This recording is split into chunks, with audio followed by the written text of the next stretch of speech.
Every year, the entire business world holds its breath for just one letter. And no, it's not from a president or a pope. It's from an investor in Omaha, Nebraska. We're talking, of course, about Warren Buffett. Today, we're diving deep into his 2017 letter to Berkshire Hathaway shareholders. This thing is a total masterclass in how to think about money, markets, and honestly, human psychology.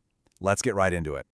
All right, so here's the game plan. We're going to start with a headline number that is so massive it barely sounds real, and then I'll show you why it's kind of smoke and mirrors. From there, we'll see why in a totally frantic market, Berkshire's smartest move was to just do nothing.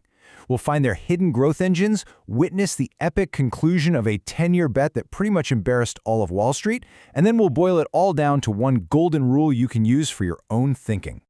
So first up, a tale of two numbers.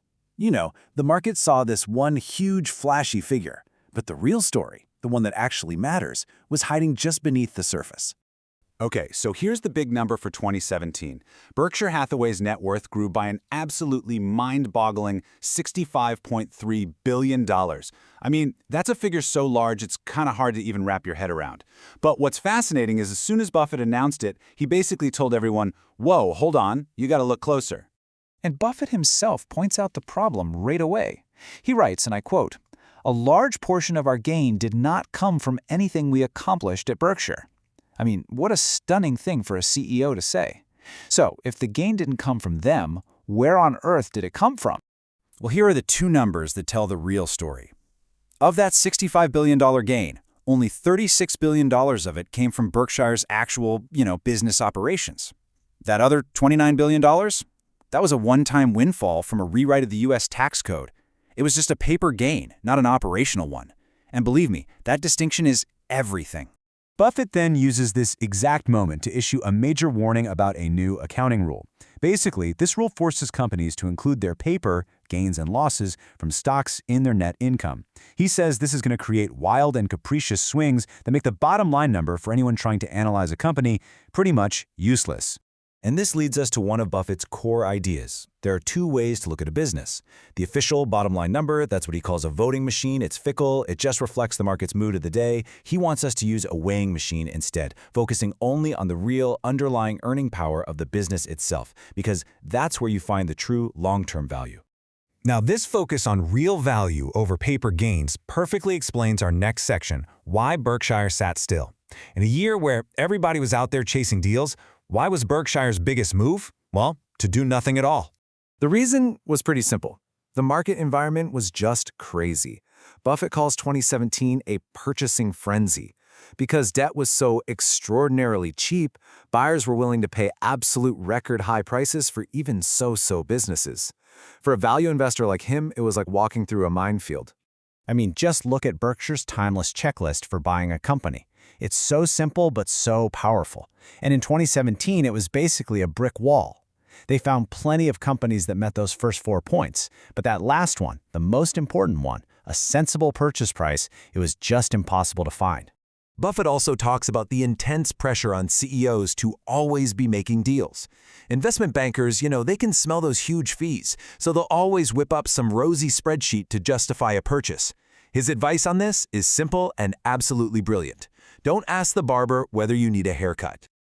And that prudence extends to how they finance things. Berkshire avoids debt. And this quote really gets to the heart of why. It's just a simple risk calculation. Why would you ever risk the things you actually have and truly need, like your core business, your capital, your reputation, for something you just want? It's insane. So, if they weren't out there making these huge, splashy acquisitions, how in the world did they grow? Well, that brings us to the real growth engines and the incredible power of the businesses they already own. See, instead of one giant deal, Berkshire's growth came from its existing companies, making these smart, smaller bolt-on acquisitions. You had Clayton Homes expanding its footprint, Home Services just exploding in size, and Shaw Industries bought a company whose sales immediately jumped 40%. This is what disciplined, intelligent growth actually looks like in practice.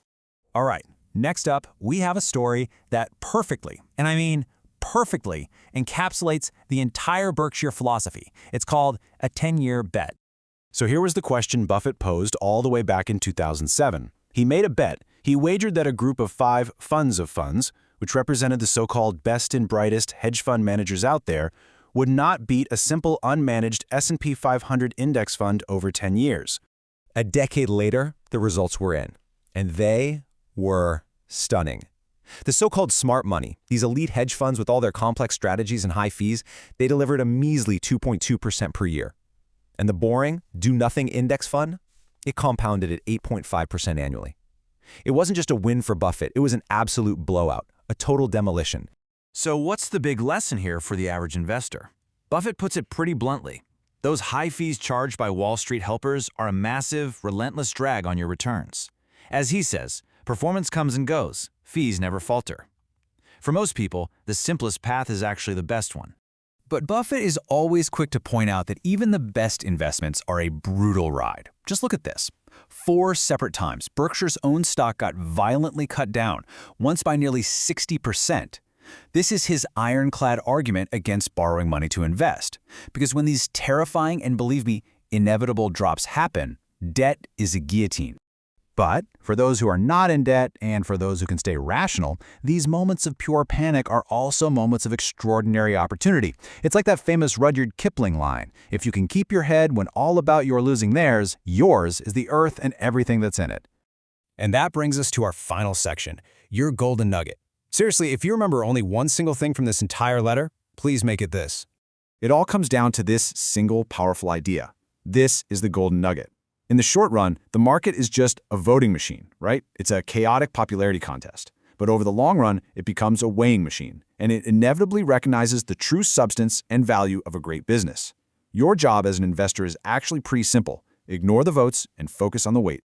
And so the letter leaves us with one really powerful question to ask ourselves. Are you building a portfolio of actual businesses, or are you just staring at a stock ticker? Are you an owner? Or are you a speculator? According to Warren Buffett, the answer to that one question makes all the difference in the world. Thanks for tuning in.